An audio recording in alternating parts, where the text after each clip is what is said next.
दोस्तों, हम चाहे गन्ने की फसल करते हैं, चाहे गेहूँ, धान, मक्का जैसी अनाजों की फसल करते हैं या सब्जियों की फसल करते हैं, प्रत्येक फसल में विभिन्न प्रकार के पोषक तत्वों एवं माइक्रोन्यूट्रिएंट्स की पूर्ति के लिए विभिन्न प्रकार के खादों का प्रयोग करते हैं और बहुत से खादों को मिलाकर प्रयोग किया जाता है।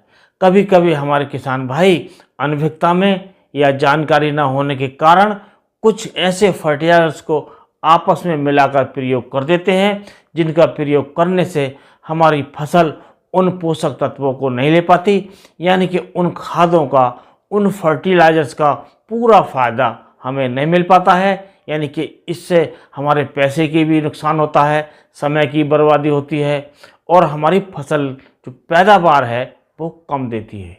तो दोस्तों, आज जानेंगे कि कौन कौन से फर्टिलाइजर्स को आपस में नहीं मिलाना चाहिए। यदि हम मिलाते हैं तो उससे हमारी पैदावार कम हो जाती है, क्योंकि इससे जो पोषक तत्व मिलने चाहिए हमारे पौधों को वो नहीं मिल पाते हैं। क्योंकि दोस्तों, ये फर्टिलाइजर्स देना ही ज़रूरी नहीं होता है, ये भी ज़रूरी होता है कि इनकी कितनी मात्रा हमारे पौधे ले पाते हैं और हमारी फसल को पोषक तत्व मिल पाते हैं और हमें पूरी पैदावार मिल पाती है। तो दोस्तों, इसी के बारे में जानेंगे और शुरू करने से पहले आपसे अनुरोध करेंगे, यदि आप चैनल पर नए हैं तो चैनल को सब्सक्राइब कर लें और वीडियो पसंद आए तो वीडियो को लाइक कर लें और जो बेल आइकन का बटन है उसे भी प्रेस कर दें और ऑल पर सेलेक्ट कर दें, ताकि आपको प्रत्येक वीडियो की सूचना समय पर मिल जाए और आप हमारे वीडियो लगातार देखते रहें।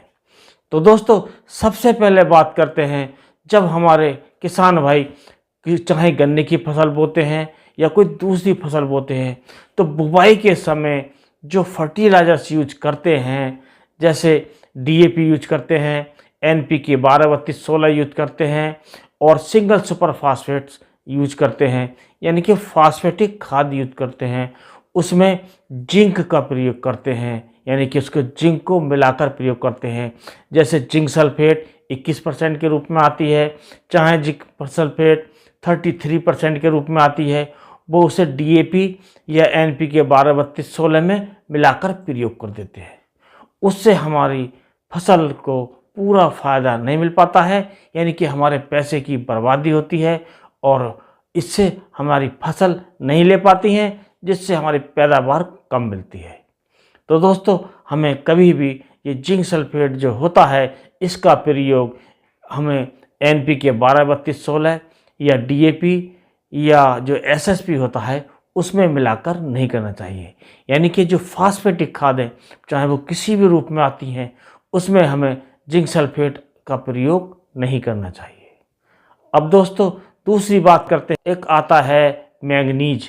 तो मैंगनीज को भी हमें डीएपी के साथ नहीं मिलाना चाहिए, इससे जो मैंगनीज फास्फेट बन जाता है उसको मिलाने से, और इसे भी हमारे पौधे नहीं ले पाते हैं, जिसका परिणाम होता है पैसे तो हमारे खर्च हो जाते हैं, लेकिन उसके अनुरूप हमें पूरा फ़ायदा नहीं मिलता है, पूरी पैदावार नहीं मिलती है।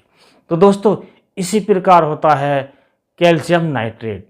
तो कैल्शियम नाइट्रेट को यदि हम डीएपी में मिला देते हैं तो कैल्शियम फास्फेट बन जाता है और उसे भी हमारे पौधे नहीं मिल पाते हैं और हमारे पौधे इन तत्वों को नहीं ले पाते हैं, जिसके कारण हमें पैदावार कम मिल जाती है और हमारे जो पैसे की जो है खर्च हो जाता है पैसा और उसकी बर्बादी होती है और उसके अनुरूप हमें पैदावार नहीं मिलती है।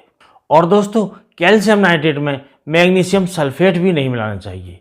यदि हम इसे मिला देते हैं तो ये कैल्शियम सल्फेट बन जाता है, इसे भी हमारे पौधे नहीं ले पाते हैं, कुल मिलाकर हमें पैदावार पूरी नहीं मिल पाती है। तो दोस्तों, यदि हम इन बातों पर ध्यान रखें, जो हमने बताए हैं फर्टिलाइजर्स, इनको आपस में ना मिलाया जाए और दोस्तों जिन फर्टिलाइजर्स को मिलाया जाए वो तरीके से मिलाया जाए और उसका प्रयोग किया जाए, तो हमें पूरी पैदावार मिलेगी और अपने पैसे का पूरा फ़ायदा मिलेगा। तो दोस्तों, आप वीडियो के अंत तक बने रहे, इसके लिए आपको बहुत बहुत धन्यवाद। इसी के साथ इस वीडियो करते हैं समाप्त। अगले वीडियो में नए टॉपिक के साथ फिर मिलेंगे। नमस्कार।